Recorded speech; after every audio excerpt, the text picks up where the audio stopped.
रयते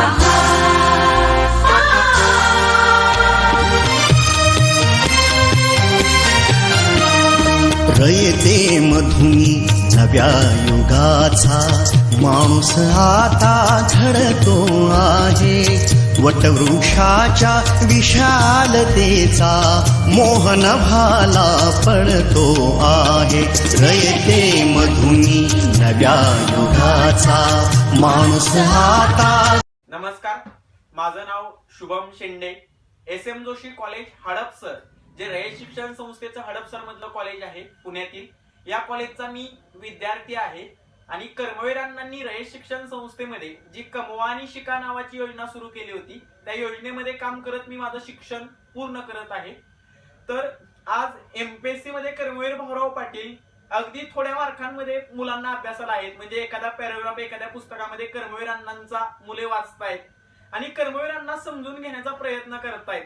परंतु एकेकाळी एका बाजूला फर्ग्युसन कॉलेज असेल किंवा मोठ्या मोठ्या नामांकित डेक्कन एज्युकेशन सोसायटी सारख्या शिक्षण देणाऱ्या, उच्चभ्रू लोकांना शिक्षण देणाऱ्या शिक्षण संस्थांची स्थापना होत होती. अशा कालखंडामध्ये इथल्या वंचितांची, दलितांची, गोरगरिबांची, शेतकऱ्यांची, कष्टकऱ्यांची मुलं शिकली पाहिजेत आणि ती शिकली तरच ती पुढे जातील, समाजासाठी काहीतरी करतील. आणि समाजामध्ये जर समता, एकता, बंधुता आणि एकात्मता रुजवायची असेल तर या मुलांनी शिकणं फार गरजेचं आहे. हे फक्त समता, एकता, एकात्मता राजकीय स्टेजवरून बोलून उपयोग नाही. त्यासाठी त्या गोरगरीब मुलांच्या शिक्षणासाठी प्रयत्न व्हावेत, ही कर्मवीर अण्णांची धारणा होती. सत्यशोधकी विचारांचा कर्मवीर भाऊराव पाटलांवरती खूप मोठा प्रभाव होता. परंतु आज मात्र कर्मवीर अण्णांना तरुण पिढी समजत नाहीये. तर अविनाशजी इंगळे सरांच्या माध्यमातून आज मी कर्मवीर भाऊराव पाटलांच्या बद्दल किंवा कर्मवीर अण्णांवरती आम्ही या ठिकाणी सगळेजण चर्चा करणार आहोत. तर सगळ्यात पहिल्यांदा या चर्चेसाठी मला या ठिकाणी बोलण्याची जी संधी दिलेली आहे त्याबद्दल मी सर्वात पहिल्यांदा या ज्या भाई अविनाश इंगळे बुक गॅलरीचे सर्व आहेत, अविनाशजी इंगळे, त्यांचे आभार मानतो. आणि आज कर्मवीर अण्णांबद्दल बोलण्याची गरज का आहे तर खरं म्हणजे कर्मवीर अण्णांनी ज्या संस्थेमध्ये ज्या मुलाला वाढवलं होतं, जे शिवाजी विद्यापीठाचे कुलगुरू राहिले होते, त्यानंतर महाराष्ट्र लोकसेवा आयोगाचे सुद्धा सदस्य होते, ते बॅरिस्टर PG पाटील यांचं जन्मशताब्दी वर्ष आहे. त्यासोबत या रयत शिक्षण संस्थेसाठी अहयात झटणारं व्यक्तिमत्व, येत्या काही दिवसांपूर्वी त्यांचं निधन झालं. रयत शिक्षण संस्था हा माझा श्वास आहे असं म्हणणारं व्यक्तिमत्व म्हणजे भाई ND पाटील सर, प्राध्यापक डॉक्टर ND पाटील सर यांचं काही दिवसांपूर्वी निधन झालं. या रयत शिक्षण संस्थेबद्दल या लोकांना प्रचंड जिव्हाळा होता, कारण रयत शिक्षण संस्थेच्या माध्यमातून ND पाटील सर असतील किंवा बॅरिस्टर PG पाटील सर असतील यांसारखे अनेक विद्यार्थी घडले होते. आणि रयत शिक्षण संस्थेच्या माध्यमातून कर्मवीरांना समजणं फार गरजेचं आहे या तरुण पिढीला. कारण एका बाजूला समाजामध्ये धर्मांधता असेल किंवा असमानता असेल किंवा बंधुभावाला छेद देणारी मूल्य ही व्यवस्था निर्माण करत आहे. आणि अशा व्यवस्थेमध्ये संविधानाला अपेक्षित असणारी एकात्मता, समता, बंधुता ही मूल्य या विद्यार्थ्यांमध्ये रुजावीत यासाठी रयत शिक्षण संस्था आजही आम्हाला प्रयत्न करताना दिसून येत आहे. रयत शिक्षण संस्थेमधील कर्मवीर अण्णांच्या आग्रहाखातर रयत शिक्षण संस्थेला डॉक्टर बाबासाहेब आंबेडकर एक दिवस अविनाश दादा भेट देण्यासाठी येतात.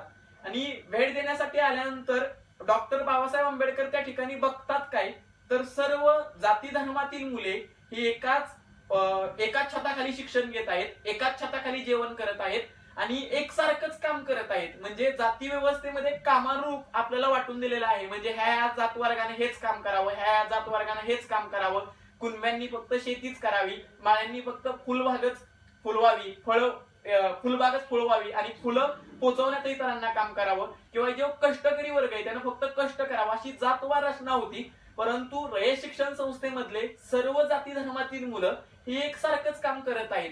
सत्यशोधक समाजाच्या माध्यमातून जी समता, एकता, बंधुता, एकात्मता यासोबत संविधानाला अपेक्षित असणारी जी मूल्य होती ती रयत शिक्षण संस्थेनं या मुलांमध्ये रुजवण्याचा प्रयत्न केलेला आहे. आणि रयत शिक्षण संस्थेची स्थापना सुद्धा म्हणजे रयत शिक्षण संस्थेला जे नामकरण देण्यात आलं किंवा त्याची जी घोषणा झाली ती सुद्धा एका सत्यशोधकी जी सभा भरली होती, सत्यशोधकी जे संमेलन झालं होतं, या संमेलनामध्ये रयत शिक्षण संस्था हे नामकरण करण्यात आलं होतं. रयत शिक्षण संस्थेला आणि कर्मवीर अण्णांना समजून घेणं अत्यंत गरजेचं आहे. का गरजेचं आहे तर कर्मवीर अण्णांनी असंख्य मुलांना शिकवण्याचं काम केलं. या काळामध्ये मुलांच्या खाण्यासाठी कर्मवीर अण्णांनी किती दागिने मोडले, असं म्हणतात 32-33 तोळे दागिने कर्मवीर अण्णांनी, जे लक्ष्मी वहिनी त्यांच्या पत्नी होत्या त्यांना मिळाले होते, ते मुलांच्या शिक्षणासाठी. या मुलांना शिकवलं पाहिजे, ही जी दिनदुबळ्या गरिबांची मुलं आहेत त्यांनी शिक्षण घेतलं पाहिजे.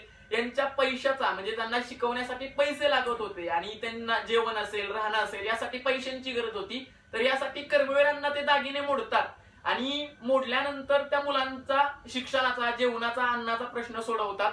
सांगण्याचं तात्पर्य फक्त एवढं होतं की वेगवेगळ्या पुस्तकांमध्ये त्या दागिन्यांची संख्या, तोळ्यांची संख्या वेगवेगळी आहे, परंतु कर्मवीर अण्णांनी मात्र स्वतःच्या पत्नीच्या गळ्यातील मंगळसूत्र किती वेळा मोडलंय हे मी कधीच सांगू शकत नाही, परंतु लाखो मुलांच्या गळ्यामध्ये शिक्षणाचं मंगळसूत्र मात्र घालण्याचं काम कर्मवीर भाऊराव पाटलांनी केलं, हे मात्र मी या ठिकाणी बोलत असताना ठामरित्या सांगू शकतो. कर्मवीर अण्णांच्या रयत शिक्षण संस्थेमध्ये शिकणारी मुलं फक्त त्रिकोण, षटकोन आणि चौकोन शिकत नाहीत, तर जगण्याचा दृष्टिकोन सुद्धा शिकतात. ही महत्वाची बाब तुम्ही आम्ही कर्मवीर भाऊराव पाटलांबद्दल विचार करत असताना, कर्मवीर भाऊराव पाटलांबद्दल या ठिकाणी अभ्यास करत असताना लक्षात घेणं मला वाटतं अत्यंत गरजेचं आहे. तुम्ही विचार करा की त्या कालखंडामध्ये काय घडलं असेल. म्हणजे आजही अस्पृश्य समाजातील मुलांनी शिकू नये म्हणून प्रयत्न होताना दिसतात. नुकतंच आपल्याला एक कर्नाटक मधलं उदाहरण आता 1-2 दिवसापूर्वी समोर आलं की मुलीनं बुरखा घातला होता म्हणून तिला शिक्षकांनी सांगितलं की तू शिकण्यासाठी गेटच्या आतमध्ये यायचं नाही. एका बाजूला कर्मवीर भाऊराव पाटलांसारखे, महर्षी साळुंक्यांसारखे लोक या समाजामध्ये येत आहेत, जे सत्यशोधकी विचार असतील, जे पुरोगामी विचार असतील, जे लोकहितवादी विचार असतील किंवा लोकांसाठी झगडणारे, लोकांना न्याय मिळवून देणारे विचार असतील, आणि शिक्षणाची ज्ञानगंगा इथल्या सर्वसामान्य लोकांपर्यंत येणं अत्यंत गरजेचं आहे. या विचाराने झपाटून काम करतात आणि तळागाळातील पोरांना शिकवतात. आणि दुसऱ्या बाजूला हे कर्नाटकचं उदाहरण आहे, 1-2 दिवसापूर्वी घडलं होतं की त्या मुलीनं बुरखा घातला होता म्हणून तिला शिक्षकांनी आत येऊन दिलं नाही. म्हणजे एका बाजूला सर्वांनी शिक्षण घेतलं पाहिजे, हा 8 तास म्हणणारे कर्मवीर अण्णा आपल्यासाठी किती महत्वाचे आहेत. म्हणजे आजही मुलींच्या शिक्षणाला विरोध होतोय, अशा काळामध्ये सुद्धा मुलींना शिकलं पाहिजे यासाठी रयत शिक्षण संस्था प्रयत्न करताना दिसून येते. रयत शिक्षण संस्थेमध्ये अहमदनगर जिल्ह्यामध्ये अहमदनगरचं राधाबाई काळे महिला महाविद्यालय आहे. यासोबत उमरजला एक महिला लक्ष्मी वहिनींच्या पत्नीच्या नावाने, कर्मवीर अण्णांच्या पत्नीच्या नावाने लक्ष्मी भाऊराव पाटील महिला महाविद्यालय आहे. सातारमध्ये जिजामाता महिला अध्यापिका महाविद्यालय आहे किंवा सावित्रीबाई फुले महिला महाविद्यालय आहे. यांसारख्या महिला महाविद्यालयांची स्थापना रयत शिक्षण संस्था करते आणि त्याच्या माध्यमातून महिलांना शिक्षण देण्यासाठी रयत शिक्षण संस्था तुम्हा आम्हाला पुढाकार घेताना दिसून येते. आजही मुलींच्या शिक्षणाच्या बाबतीत लोक असं विधान करतायत, किती मूर्ख लोक आहेत हे कळत नाही की मुली शिकल्यात किंवा हा शिकलेला समाज आहे म्हणून घटस्फोटाचं प्रमाण वाढतंय असे विधान करतात आणि मुलींच्या शिक्षणाला विरोध करतात. त्यावेळेस असे लोक जे प्रतिगामी विचारसरणीचे आहेत आणि मुलींच्या शिक्षणाला विरोध करतायत, म्हणजे जोपर्यंत या देशामध्ये शिक्षण रुजत नाही तोपर्यंत या देशामध्ये लोकांची प्रगती होऊ शकत नाही. हा विचार मांडणारे कर्मवीर भाऊराव पाटील जे स्त्री शिक्षणासाठी प्रयत्न करताना दिसून येतात, हे कर्मवीरांना तुम्ही आम्ही समजणं अत्यंत गरजेचं आहे. म्हणजे तुम्ही आज जर सातारा, सांगली, कोल्हापूर किंवा जो पुण्याचा काही भाग आहे या भागामध्ये फिरला तर या भागामध्ये मुलांना शिक्षण देण्यासाठी सुरू केलेली जी चळवळ होती ही काही कर्मवीरांना अत्यंत सोप्या आणि साध्या पद्धतीने सुरू करता आली आहे असंही काही नाहीये. प्रचंड विरोध कर्मवीर अण्णांना झालेला होता. ज्यावेळेस गांधी हत्या झाली होती आणि दंगली उसळल्या होत्या त्यावेळेस त्या दंगलीला शांत करण्यासाठी रयत शिक्षण संस्थेचे काही विद्यार्थी जातात, परंतु त्या दंगली उसळवण्यामध्ये रयत शिक्षण संस्थेचा सहभाग होता असा खोटा ठपका त्यावेळेचे जे खेर मुख्यमंत्री होते यांच्या माध्यमातून कर्मवीर अण्णांवरती लावला जातो. परंतु कर्मवीर अण्णा डगमगत नाहीत, त्यांच्या पाठीमागं वेगवेगळ्या चौकशीचे ससेमिरे त्यावेळेस लावले होते. परंतु गांधी हत्या झाली, परंतु इथला प्रत्येक माणूस हा सर्वसामान्य आहे आणि लोकांनी लोकांसोबत लोकांसारखे वागले पाहिजे हा मानवतेचा संदेश कर्मवीर अण्णांनी त्या लोकांना दिला आणि सांगितलं दंगली करू नका. आणि कर्मवीरांना असेही म्हणले की जर मी अधोगरचा कर्मवीर असतो, म्हणजे बाम ठोके यांनी जे कर्मवीर अण्णांचं आत्मचरित्र लिहिलेलं आहे त्यामध्ये बाम ठोके असं म्हणतात की कर्मवीर भाऊराव पाटील त्यावेळेस असं सांगतात की मी जर अधोगरच्या म्हणजे अधोगरच्या विचारसरणीतून म्हणजे जहाल विचारसरणीचे जर मी असतो तर कदाचित मी या दंगलीचं समर्थन केलं असतं, परंतु मला माहित आहे की महात्मा गांधीजींची जी विचार प्रणाली होती ती मानवतावादी विचार प्रणाली होती, अहिंसक मार्गाने चालणारी विचार प्रणाली होते, त्यामुळे मी या दंगलींचं समर्थन कधीच करत नाही, त्यामुळे ब्राह्मणांना तुम्ही त्रास देऊ नका अशी मानवतेची हाक घालणारे सुद्धा कर्मवीर भाऊराव पाटील दिसतात। एका बाजूला स्वतःला पुरोगामी म्हणून दुसऱ्या बाजूला पुरोगामी विचारांना मुठमाती देणारे लोक ज्यावेळेस समोर येतात त्यावेळेस ही खूप मोठी शोकांतिका वाटते। कर्मवीर भाऊराव पाटील आप्पासाहेबांना पत्र लिहितात, कर्मवीर अण्णांचं आत्मचरित्र वाचताना मन हेलावून येतं। ते पत्र असं असतं की ते आप्पासाहेबांना सांगतात की संस्थेमध्ये तू ज्या छापखान्यामध्ये काम करत आहेस त्या छापखान्यातून संस्थेला फारसं उत्पन्न मिळत नाहीये आणि त्यामुळे कामगारांना कमी करावं लागणार आहे। तर माझी अशी इच्छा आहे की संस्था तुला काही कमी करणार नाही, दुसऱ्या एखाद्या कामगाराला कमी करेल, परंतु त्यामुळे त्याच्या जो जगण्याचा किंवा उत्पन्नाचा मार्ग आहे तो बंद होईल, त्यामुळे तू स्वतःहून ते काम सोडून दे आणि दुसरं एखादं काम कर, LICचा एजंट बन, असं स्वतःच्या मुलाला स्वतःच्या संस्थेमध्ये काम करणाऱ्या मुलाला स्वतःच्या संस्थेतून काम सोडायला लावतायत कर्मवीरांना। आणि दुसऱ्या बाजूला घराणेशाही आपण पाहत आहे की घराणेशाही जी आहे ती अत्यंत घातक असते आणि घराणेशाहीच्या माध्यमातून लोक राजकारण असेल समाजकारण असेल म्हणजे एखादी संस्था काढली तर आज मला नावं घ्यायची नाहीयेत त्या शिक्षण संस्थांची किंवा ज्या सामाजिक चळवळीमध्ये काम करणाऱ्या संस्था आहेत त्या संस्थांची मला नावं घ्यायची नाहीत, त्यांच्या संस्थापकांनी कर्मवीर अण्णांना आदर्श मानलं होतं, ते पुरोगामी विचारसरणीचे होते, परंतु त्या संस्थांच्या नंतर त्या संस्थापक मेल्यानंतर मात्र त्या संस्थांमध्ये घराणेशाही घुसलेली आपल्याला दिसून येते। मात्र कर्मवीर अण्णांनी स्वतःच्या मुलाला रयत शिक्षण संस्थेमधलं काम सोडायला लावलं आणि सांगितलं की तू इथून पुढे रयत शिक्षण संस्थेमध्ये काम करू नकोस। त्यानंतर आणखीन एक असा बाम ठोकेंचा प्रसंग होता की आप्पासाहेब पाटील हे इस्लामपूरवरनं एक शेंगांचं पोतं घेऊन येतात, त्यांनी त्यासाठी पैसे दिलेले असतात आणि तिथल्या प्राचार्यांना सांगतात की पैसे देतो आणि आपल्या ज्या शेतामध्ये रयत शिक्षण संस्थेला वेगवेगळी जमिनी कसण्यासाठी दिल्या जात होत्या आणि त्याच्या माध्यमातून जे उत्पन्न निघायचं त्या उत्पन्नाच्या माध्यमातून रयत शिक्षण संस्था हा आपला उदरनिर्वाह करत होती। तर त्याच जमिनीवरती इस्लामपूरच्या एक शेंगांचं उत्पादन घेतलं होतं, भुईमुगांच्या शेंगांचं। तर आप्पासाहेब तिथल्या प्राचार्यांना असं म्हणाले की आम्हाला एक शेंगांचं पोतं लागतंच, तर का नाही मी इथनच घेऊन जावं, मी तुम्हाला यासाठी लागणारे पैसे देतो आणि हे शेंगांचं पोतं मी घेऊन जातो। त्यानंतर आप्पासाहेब पाटील हे ते शेंगांचं पोतं घरी आणतात आणि अण्णा त्यांना विचारतात की तुम्ही हे पोतं कुठून आणलं, त्यावेळेस आप्पासाहेब सांगतात त्यांना घडलेला वृत्तांत। त्यावेळेस अण्णा सांगतात की बाकीचे लोक काय विचार करतील की कर्मवीर अण्णांच्या मुलानं हे शेंगांचं पोतं घरी आणलं, त्यांना माहित नाही तू पैसे दिलेत का नाही, हे तुझ्यातला आणि प्राचार्यांचा व्यवहार आहे, तर नैतिकता म्हणून तू हे पोतं पुन्हा माघारी कर, आपण दुसरीकडून घेऊया, कारण लोकांच्या अशा भुलवणीच्या विचारांना आपण बळी पडता कामा नये, आपण उदात्त काम करत आहोत। म्हणजे कर्मवीर अण्णांची अत्यंत प्रांजळ धारणा होती की संस्था ही फक्त लोकांसाठी आहे आणि यातला कोणताही भाग मी माझ्या वैयक्तिक आयुष्यासाठी कधीच वापरणार नाही। आणि आज एका बाजूला ह्या ज्या संस्था लोक काढतायत त्यानं फक्त आणि फक्त लोकांची खिशे भरण्याचं काम करतायत, म्हणजे स्वतःचे खिशे भरण्याचं काम करतायत, लोकांचे खिशे रिकाम करण्याचं काम करतायत। हे अत्यंत दुर्दैवास्पद घटना असं म्हणावं लागेल, म्हणजे शिक्षण संस्थांचं बाजारीकरण होणं हे खूप मोठी दुर्दैवास्पद घटना आहे।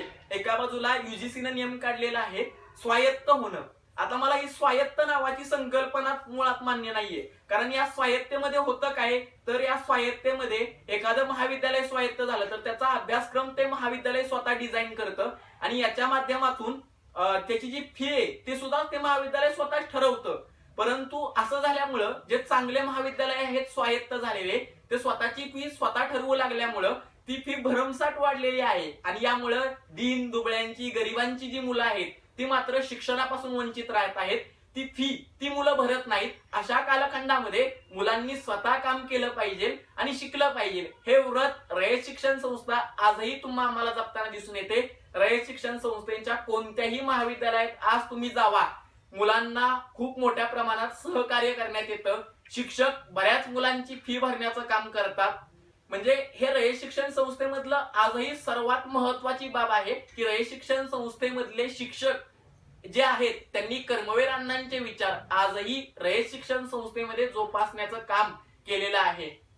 म्हणजे कर्मवीर अण्णांनी बघा ना, कर्मवीर अण्णा जैन समुदायापैकी होते आणि बहुसंख्य हिंदूंची मुलं त्यांनी शिकवली. मात्र आता जर आम्ही संस्था काढल्या तर त्या संस्थेला नाव काय देतो, स्वतःच्या जाती धर्माची नावं देतो, स्वतःच्या विचारांची. म्हणजे तुम्ही एखाद्या म्हणजे मी नावं घेऊन बोलत नाहीये त्या धर्मांबद्दल, परंतु एखाद्या धर्मानं, उच्च धर्मानं जर ती एखादी संस्था काढलेली असेल तर स्वतःचं स्लोगन म्हणजे स्वतःच्या धर्माचा उदो करणारं स्लोगन त्या ठिकाणी दिलं जातं. मात्र रयत शिक्षण संस्थेचं ब्रीदवाक्य काय आहे, स्वावलंबी शिक्षण. हेच आमुचे ब्रीद म्हणजे मुलांनी स्वावलंबी होऊन शिक्षण घेणं हे अत्यंत गरजेचं आहे. म्हणजे एका बाजूला आपल्या धार्मिकतेचा प्रचार करण्यासाठी लोक मुलांना शिकवतायत आणि आमचा धर्म किती ग्रेट आहे याचं स्वतःच्या संस्थेभोवती एक सिम्बॉल तयार करतायत आणि तोच अजेंडा मुलांवरती रुजवण्याचं काम म्हणजे हिंदू धर्मातील उच्चभ्रू समाजातील ज्या लोकांनी सुरू केलेल्या संस्था असतील त्या सुद्धा करतायत. दुसरी गोष्ट, एका बाजूला आम्हाला इथं ख्रिश्चन मिशनरींनी सुरू केलेल्या ज्या इंग्लिश मिडियम आहेत त्यामध्ये सुद्धा ते तोच प्रोपोगंडा मुलांवरती लादतायत. मात्र रयत शिक्षण संस्थेमध्ये मात्र असं होताना दिसत नाही. सर्व जाती धर्मातील मुलं ही रयत शिक्षण संस्थेमध्ये शिकतायत याचा विचार केला जातो आणि कोणत्याही जाती धर्माचा प्रोपोगंडा इथल्या मुलांमध्ये न रुजवता जे संविधानाला अपेक्षित आहे, या देशातील एकतेला अपेक्षित आहे, या देशातील बंधुभाव ही जी मूल्य आहेत याला छेद न जाता या समाजातील प्रत्येक मुलांनी, या रयत शिक्षण संस्थेतील मुलांनी गुन्ह्या गोविंदानं राहिलं पाहिजे. ही जी कर्मवीर भाऊराव पाटलांनी या संस्थेमध्ये विचारधारा रुजवली होती ती विचारधारा आजही रयत शिक्षण संस्था आपल्याला जोपासताना दिसून येत आहे. ही महत्वपूर्ण बाब तुम्ही आम्ही कर्मवीर अण्णांच्या बाबतीत बोलत असताना मला वाटतं लक्षात घेणं अत्यंत गरजेचं आहे. छत्रपती शिवाजी कॉलेजचा एक प्रसंग होता. छत्रपती शिवाजी कॉलेजचे बांधकाम चाललेलं होतं आणि अविनाशदादा त्या ठिकाणी एक व्यक्ती येतो. कर्मवीर अण्णांना पैशांची गरज असते आणि तो व्यक्ती कर्मवीर अण्णांना म्हणतो की मी तुमच्या या महाविद्यालयाला देणगी देतो अमुक अमुक लाखांची आणि तुम्ही हे जे नाव दिलेलं आहे शिवाजी महाराजांचं ते नाव काढा आणि माझ्या वडिलांचं नाव या महाविद्यालयाला द्या.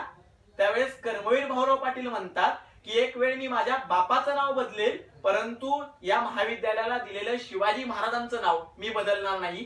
केवढी विचारांप्रतीची निष्ठा आहे. म्हणजे आज एका बाजूला पैशांप्रती मागासलेल्या वृत्तीनं लोक आपल्या कार्यकर्तृत्व विसरून जाऊन आपल्या विचारांना मुठमाटी देऊन पैशांसाठी लालसी झालेले लोक एका बाजूला वेगवेगळ्या संस्थांमध्ये आपल्याला दिसून येत आहेत. मात्र दुसऱ्या बाजूला विचारांप्रती निष्ठा ठेवून शिवाजी महाराजांप्रती निष्ठा देऊन, कारण छत्रपती शिवाजी महाराजांमुळे हा महाराष्ट्र सुजलाम सुफलाम झालेला आहे आणि छत्रपती शिवाजी महाराजांचे या महाराष्ट्रावरती अनंत उपकार आहेत. म्हणून मी छत्रपती शिवाजी महाराजांचं नाव या महाविद्यालयाला दिलेलं बदलणार नाही हे कर्मवीर भाऊराव पाटील ठणकावून सांगू लागतात. ज्यावेळेस आज बॅरिस्टर पीजी पाटलांचं जन्मशताब्दी वर्ष ह्या वर्षी आपण साजरे करत आहोत, तर बॅरिस्टर पीजी पाटील ज्यावेळेस एका बाहेरच्या विद्यापीठामध्ये शिकण्यासाठी जातात त्यावेळेस त्या ठिकाणी त्यांना प्रश्न करण्यात येतो की तुम्ही कोणाच्या स्कॉलरशिप वरती या ठिकाणी शिकण्यात आलेला आहात. त्यावेळेस बॅरिस्टर पीजी पाटील जे कर्मवीर अण्णांच्या आठवणी सांगतात त्यामध्ये ते असं म्हणतात की त्या ठिकाणी प्रश्न विचारल्यानंतर मी त्यांना असं सांगतो की मी रयत शिक्षण संस्थेच्या जे कर्मवीर अण्णांनी स्थापन केलेले आहे याच्या शिष्यवृत्तीवरती या ठिकाणी शिक्षणासाठी आलेलो आहे. आल्यानंतर त्यांना तो माणूस म्हणतो की तेच का ते कर्मवीर भाऊराव पाटील ज्यांना तुमच्या भारतामध्ये प्रति बुकर वॉशिंग्टन असं म्हणतात. त्यावेळेस बॅरिस्टर पीजी पाटील कराडतात की आमचे कर्मवीर अण्णा हे बुकर टी वॉशिंग्टन नाहीत तर तुमचे बुकर टी वॉशिंग्टन हे मला प्रति कर्मवीर भाऊराव पाटील वाटू लागतात. अर्थात कर्मवीर अण्णांनी जी मूल्य या संस्थेमध्ये रुजवलेली आहे आजही मेलबर्न, सेंट्रो यांसारख्या जागतिक विद्यापीठांमध्ये कमवा आणि शिकवा नावाची अर्न अँड लर्न नावाची योजना आजही राबवली जाते. अर्थात कर्मवीर अण्णांनी जी मूल्य ज्या योजना या समाजासाठी दिलेल्या आहेत रयत शिक्षण संस्थेच्या माध्यमातून त्याची जागतिक पातळीवरती नोंद घेतलेली आहे. ही सुद्धा बाब कर्मवीर अण्णांच्या बाबतीत बोलत असताना मला वाटतं आपण लक्षात घेणं अत्यंत गरजेचं आहे. कर्मवीर अण्णांच्या आठवणी सांगत असताना बॅरिस्टर पीजी पाटील एक प्रसंग सांगतात की बॅरिस्टर पीजी पाटील आणि कर्मवीर भाऊराव पाटील रस्त्याने चाललेले असतात. तो जो काळ होता का नाही तो काळामध्ये जास्त दळणवळणाची साधने उपलब्ध नव्हती आणि अण्णांना आपल्या संस्थेतील मुलांसाठी किंवा संस्थेसाठी देणग्या गोळा करण्यासाठी पायी अनवाणी फिरावं लागत होतं. त्यावेळेस अण्णा आणि बॅरिस्टर पीजी पाटील रस्त्याने चालले होते आणि चालता चालता कर्मवीर भाऊराव पाटलांच्या पायामध्ये काहीतरी सलतं. त्यावेळेस ते बॅरिस्टर पीजी पाटलांना म्हणतात, अरे पांड्या, माझ्या पायामध्ये काहीतरी सलत आहे, ते तू पाहतोस का? त्यानंतर ते एका झाडाखाली बसतात आणि बसल्यानंतर कर्मवीर भाऊराव पाटलांचा जो पाय असतो तो पाय बॅरिस्टर पीजी पाटील आपल्या मांडीवरती घेतात आणि मांडीवरती घेतल्यानंतर बॅरिस्टर पीजी पाटलांच्या डोळ्यांमधून अश्रू वाहू लागतात. कारण कर्मवीर अण्णांच्या पायामध्ये 10 पेक्षा अधिक दोन्ही पायामध्ये काटे मोडलेले असतात. आणि हा प्रसंग सांगताना बॅरिस्टर पीजी पाटील असं म्हणतात की जगाने स्वतःच्या अंगावरती काटे घेऊन फुले फुलवणारी झाडे पाहिली असतील, पण स्वतःच्या पायांमध्ये काटे घेऊन संस्था फुलवणारा, शिक्षणाची मंदिरे उभे करणारा आधुनिक भगीरथ जर कोण असेल तर ते म्हणजे कर्मवीर भाऊराव पाटील. अर्थात या भाऊराव पाटलांनी या संस्थेच्या माध्यमातून तळागाळातील पोरांना शिकवण्याचं काम केलं.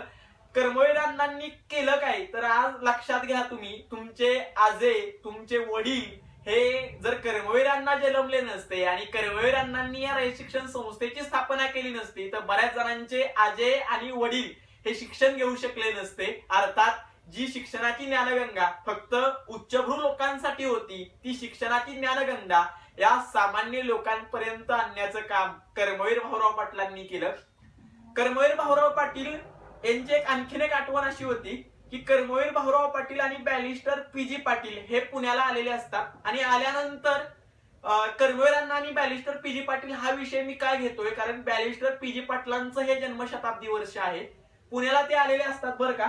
आणि बॅरिस्टर पीजी पाटील यांना इंग्रजी चांगलं जमत असतं कारण ते बाहेरच्या देशात होते शिक्षणासाठी. तर ते असं म्हणतात की मी अण्णा एक चित्रपट पाहण्यासाठी जाणार आहे. त्यावेळेस अण्णा असं म्हणतात की मीही तुमच्यासोबत तो चित्रपट पाहण्यासाठी येतो. बॅरिस्टर पीजी पाटील सांगतात अण्णांना की चित्रपट इंग्रजीत आहे, तरी अण्णा हट्ट करतात. दोघेही चित्रपटाला जातात आणि गेल्यानंतर चित्रपटामध्ये एक सीन असा असतो की सीन मध्ये 2 सैन्य आपसात लढत असतात. लढता लढता एका सैनिकाला गोळी लागते, बाण लागतो आणि तो धारातीर्थी पडता. त्याच्या सैन्यामधला एक सैनिक त्या ठिकाणी येतो आणि त्याच्या खांद्यावरती जो त्यांच्या सैन्याचा ध्वज असतो तो उचलतो, घेतो, तो धारातीर्थी पडतो आणि पडता पडताच तो ध्वज, तो सैनिक त्याला सावरत सावरत आपल्या खांद्यावरती घेतो. तो पडल्यानंतर तो सैनिक त्याला तसंच सोडतो. सोडल्यानंतर पुन्हा एकदा लढू लागतो आणि आपला तो सैन्याचा ध्वज आपल्या खांद्यावरती घेतो आणि लढायला लागतो. मग कर्मवीर भाऊराव पाटील तो सीन बघतात आणि तडकन उठतात आणि बॅरिस्टर पीजी पाटलांना म्हणतात की अरे पांड्या, मी गेल्यानंतर सुद्धा या संस्थेचा ध्वज तुम्ही तुमच्या खांद्यावरती घेताल का? त्याचं उत्तर असं होतं की आजही एन.डी. पाटील सर असतील किंवा बॅरिस्टर पीजी पाटील सर असतील यांसारख्या लोकांनी कर्मवीर अण्णांच्या पश्चातही या संस्थेचा ध्वज आपल्या खांद्यावरती घेतला आणि लढण्याचं काम केलं. आजही रयत शिक्षण संस्था जी विस्तारत आहे याचं सगळंच्या सगळं श्रेय हे barrister PG Patil, ND. Patil sir आणि संस्थेचे जे अध्यक्ष आहेत तत्कालीन आता सध्याला शरदचंद्रजी पवार साहेब असतील किंवा त्याच्या पश्चात वसंतदादा असतील किंवा यशवंतराव चव्हाण असतील यांसारखे लोक संस्थेचे अध्यक्ष होऊन गेले आणि यांनी जो ध्वज आपल्या खांद्यावरती घेतला अण्णांच्या पश्चात की ही ज्ञानगंगा सामान्य लोकांपर्यंत पोहोचवावी, हा ध्वज आजही लोक आपल्या खांद्यावरती घेत आहेत.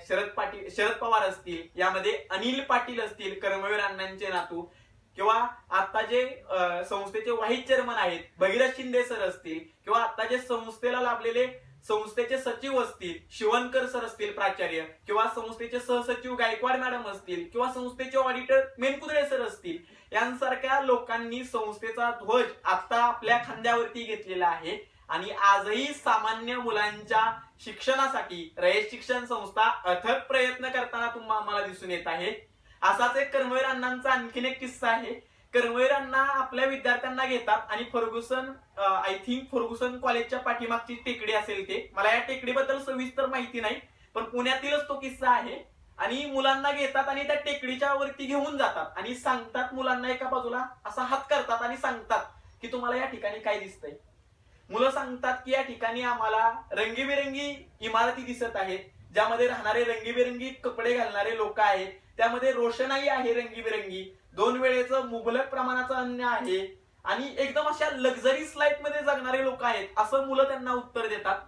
त्यानंतर त्या टेकडीच्या दुसऱ्या बाजूला कर्मवीर भाऊराव पाटील हात दाखवतात आणि म्हणतात की आता तुम्हाला काय दिसत आहे. त्यावेळेस अर्धनग्न अवस्थेमध्ये अंधाऱ्या अवस्थेमध्ये जगणारे लोक दिसून येतात, जे दिव्याच्या प्रकाशामध्ये राहत असतात. कधी त्यांच्या घरामध्ये व्यवस्थित लाईट पोचलेली नसते, पट्टीमध्ये अतिशय हीन अवस्थेमध्ये ज्यांच्या एक वेळेच्या जेवणाचा प्रश्न होता, असे लोक त्या ठिकाणी राहत होते. आणि त्यावेळेस कर्मवीर भाऊराव पाटील त्या मुलांना सांगतात की ही जे इमारती दिसत आहेत, रंगीबेरंगी चकचकीत कपड्यातली मुलं या ठिकाणी वावरत आहेत, रंगीबेरंगी कपड्यातले लक्झरियस लाईफ जगणारे, लक्झरियस हा शब्द माझा आहे, तर अशा आयुष्य जगणारे म्हणजे जे उच्चभ्रू लोक या ठिकाणी राहत आहेत. आणि दुसऱ्या बाजूला जे गरीब, दीन, वंचित, हीन, समाजाने टाकून दिलेले, समाजाने त्यांच्याशी नातं, ज्या लोकांशी नातं तोडलेले आहे, असे लोक एका बाजूला आपल्याला राहताना दिसत आहेत.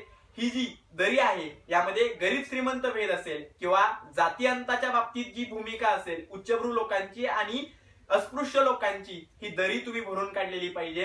जातीयांताच्या दिशेने तुम्ही गेलं पाहिजे. गरीब श्रीमंतामधला भेद तुम्ही संपवला पाहिजे. त्यावेळेस खऱ्या अर्थानं तुम्ही या रयत शिक्षण संस्थेचे विद्यार्थी दिसाल. आजही रयत शिक्षण संस्थेच्या माध्यमातून हे कार्य अविरतपणे सुरू आहे. फक्त रयत शिक्षण संस्थेमध्ये काही उणिवा होत असतील, काही गोष्टी मधल्या काळामध्ये झाल्या, परंतु रयत शिक्षण संस्था मात्र तिचं जे व्रत आहे सेवेचं आणि मांगल्याचं, ते आजही आम्हाला जपताना दिसून येत आहे. अर्थात कर्मवीरांना हा बोलण्यासारखा विषय आहे. मी अत्यंत साधी आणि अनावधानाने मांडणी केलेली आहे, परंतु ही माझी मांडणी नक्कीच अभ्यासपूर्ण नाहीये याची मला पूर्ण जाणीव आहे. परंतु याच्या नंतर जो पुढला सेशन आपण घेणार आहोत त्यामध्ये कर्मवीर अण्णांची सत्यशोधक समाजातील भूमिका असेल, कर्मवीर अण्णांनी जातीयांतासाठी केलेलं काम असेल. म्हणजे बऱ्याच जणांना ह्या गोष्टी माहित नाही की कर्मवीर अण्णा सत्यशोधक समाजाचे सभासद होते. गावोगावी सायकलवरती जायचे, हातामध्ये डब घ्यायचे आणि गावोगावी जाऊन मुलींनी शिकावं, वैज्ञानिक दृष्टिकोन लोकांमध्ये रुजावा यासाठी प्रयत्न करायचे. लोकांना सांगायचे की जातीपातीमध्ये अडकून राहू नका, जाती अंताच्या दिशेने जाणं हे मानवतेचं लक्षण आहे. ही परिवर्तनवादी भूमिका कर्मवीर भाऊराव पाटलांनी गावोगावी जाऊन सत्यशोधकी जलशांच्या माध्यमातून समाजामध्ये रुजवण्याचं काम केलेलं आहे. म्हणजे बहुआयामी कर्मवीर भाऊराव पाटील अभ्यासत असताना, म्हणजे आता नुकतंच जे एचजीएम कॉलेज कराडचं आहे त्यामध्ये कुंभार सरांनी एक कर्मवीर अण्णांवरती पुस्तक लिहिलेलं आहे.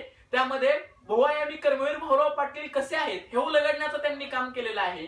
संत गाडगे बाबा लोकांना कीर्तनातून सांगू लागायचे, अरे हा कर्मवीर हा अस्पृश्याच्या लेकरांना शिकवतो, त्यांच्यापर्यंत शिक्षणाचं ज्ञानदानाचं काम, त्यांच्यापर्यंत शिक्षण पोहोचवण्याचं काम करतो. हा खरा देव आहे, ना की हा दगडधोंड्यामध्ये असणारा तुमचा देव खरा आहे.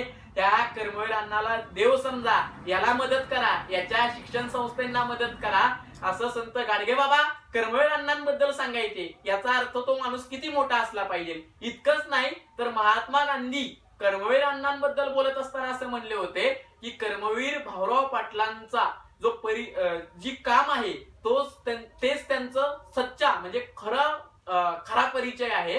कर्मवीर भाऊराव पाटील का कार्य ही उनका सच्चा परिचय है, उनका सच्चा पराक्रम है, असं म्हणण्याचं काम महात्मा गांधीजींनी केलं होतं. अर्थात महात्मा गांधीजींसारखा सुद्धा राष्ट्रपिता ह्या कर्मवीर अण्णांची स्तुती करतो. अर्थात या कर्मवीर अण्णांचं काम किती मोठं असलं पाहिजे ते एखाद्या पॅराग्राफ पुरतं एमपीएससीतल्या पुस्तकातल्या तुम्ही आम्ही समजून घेणं इथपर्यंत असलं पाहिजे का, तर मला वाटतं नक्की नाही. तुम्ही हे कर्मवीर अण्णा समजले पाहिजेत. पुढच्या भागामध्ये जे कर्मवीर अण्णांचं वैचारिक दृष्टिकोनातलं योगदान आहे ते आपण नक्की समजून घेऊया. मी तुम्हाला ते नक्की समजून सांगेल, बऱ्याच पुस्तकांचे संदर्भ देऊन समजून सांगेल. परंतु आता अनावधानानं माझं वाचन व्यवस्थित नसताना जी मी माहिती तुम्हाला थोडक्यात एकदम साधी माहिती तुम्हाला कर्मवीर अण्णांची सांगितलेली आहे ती तुम्हाला नक्की आवडेल ही आशा बाळगतो. आणि पुन्हा एकदा मला या बाई अविनाश इंगळे बुक गॅलरीमध्ये कर्मवीर अण्णांबद्दल बोलण्याची जी संधी मिळालेली आहे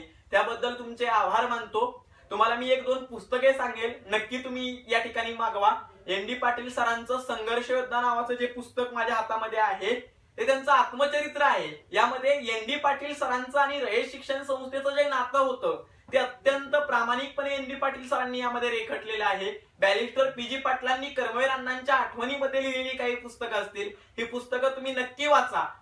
म्हणजे मी या बुक गॅलरीतून बोलतो याचा अर्थ इथूनच घेऊन वाचा असंही काही नाहीये आमचा उद्देश, परंतु तुम्ही वाचा, कारण वाचणं फार गरजेचं आहे. वाचनातून तुम्हाला कर्मवीरांना समजतील. कर्मवीरांची जी समता, एकता, बंधुता, एकात्मता आणि मानवता नावाची जी मूल्य होती ती तुमच्यामध्ये रुजावी एवढाच माफक आशावाद व्यक्त करतो. आणि जाता जाता एका कवींचे शब्द उचने घेतो आणि फक्त इतकंच की जशी लहान बाळाला त्याची आई असते माऊली, तसे कर्मवीरांना आमच्या शिक्षणाची सावली. कर्मवीर अण्णांमुळे शिक्षणाची वाट आम्हा खावली आणि संस्कारांचीच देवता जणू आमच्यावर पावली. मनपूर्वक धन्यवाद.